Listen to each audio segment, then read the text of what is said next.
ఇవాళ డీజీపీ ఆఫీస్కి మరి తెలంగాణ జాగృతి కార్యకర్తల పైన ఫైర్ ఓపెన్ చేపించినటువంటి బుల్లెట్ల వర్షం కుల్పించినటువంటి తీన్మార్ మల్లన్న గారి మీద కంప్లైంట్ చేయడానికి డీజీపీ ఆఫీస్కి రావడం జరిగింది.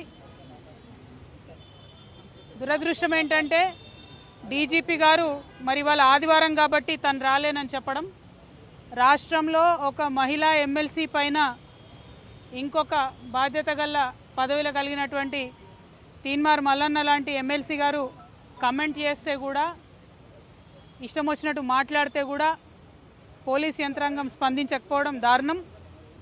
మరి మా జాగృతి కార్యకర్తలు ఎవరైతే ఆవేదనతోని దుఃఖంతోని ప్రజాస్వామ్యయుతంగా ప్రశ్నించడానికి వెళ్ళినరో వారి మీద ఫైర్ చేపించడం అన్నది చాలా దారుణం.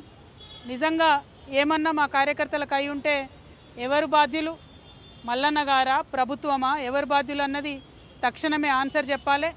ఖచ్చితంగా అక్కడ జరిగినటువంటి సంఘటన మీద ఎంక్వైరీ చేపియాలి. ఇటువంటి గన్మెన్లను మిస్యూజ్ చేసుకునేటటువంటి, గన్మెన్లను తప్పుదోవ పట్టించేటటువంటి ప్రజాప్రతినిధి అయినటువంటి మల్లన్న గారి గన్మెన్లను తక్షణమే తీసివేయాలని చెప్పి నేను పోలీస్ శాఖ వారిని డిమాండ్ చేయడం జరిగింది.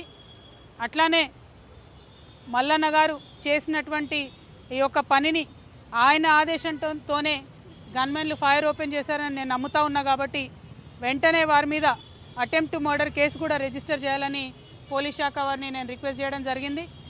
మరి ఇవాళ ఇంత పెద్ద సంఘటన రాష్ట్రంలో జరిగితే కూడా డీజీపీ గారు సెలవు దినంగా ఉండి ఇంట్లో ఉండి రాలేదంటే ఖచ్చితంగా దీని వెనుక ముఖ్యమంత్రి గారు ఉన్నారని మేము నమ్మాల్సి వస్తుంది. అందుకే మళ్ళొకసారి మేము మా తెలంగాణ జాగృతి తరఫున, తెలంగాణ ఆడబిడ్డలందరి తరఫున మేము ప్రభుత్వాన్ని డిమాండ్ చేస్తూ ఉన్నాము. మీరు తీన్మార్ మల్లన్న గారిని వెంటనే అరెస్ట్ చేయండి. మీ ఇంటి ఆడబిడ్డలపై అనుచితమైన వ్యాఖ్యలు చేసిండ్రని చిన్న చిన్న జర్నలిస్టులను మరి మీరు అరెస్ట్ చేసి జైల్లో పెట్టిండ్రు. మరి ఇంత పెద్ద మాట ఒక తెలంగాణ ఆడబిడ్డనేటువంటి నన్ను అంటే మీరు చూస్తూ ఊరుకుంటే ఈ మాటలన్నీ కూడా మీరే అనిపించిరని తెలంగాణ ఆడబిడ్డలు అనుకునే పరిస్థితి తెచ్చుకోవద్దని ముఖ్యమంత్రి గారిని నేను డిమాండ్ చేస్తూ ఉన్నాను. మరి మీ ఇంటి ఆడబిడ్డకో న్యాయం, తెలంగాణ ఆడబిడ్డలందరికీ ఒక న్యాయం ఉండొద్దని కూడా ముఖ్యమంత్రి గారిని నేను డిమాండ్ చేస్తూ తక్షణమే తీన్మార్ మల్లన్న గారి మీద మరి ఎంక్వైరీ వేయాలి. జరిగినటువంటి సంఘటన మీద ఎంక్వైరీ వేయాలి.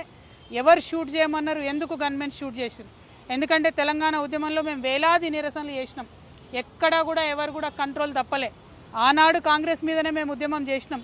కానీ ఏ ఒక్క కాంగ్రెస్ నాయకుడు కూడా గన్మెన్లతోని మరి షూటింగ్ చేపియలేదు, తెలంగాణ ఉద్యమకారుల మీద ఫైరింగ్ చేపియలేదు. మరి ఇవాళ ఇంత స్థిమితం లేనటువంటి ఒక ఎమ్మెల్సీ, ఆయన గన్మెన్లు ఉండడం అవసరమా? ప్రభుత్వం ఆలోచన చేయాలని చెప్పి నేను డిమాండ్ చేస్తూ ఉన్నాను. మరి ఈ సందర్భంగా యూపీఎఫ్ కన్వీనర్ బొల్ల శివశంకర్ గారిని కూడా మాట్లాడవలసిందిగా కోరుతా ఉన్నాను.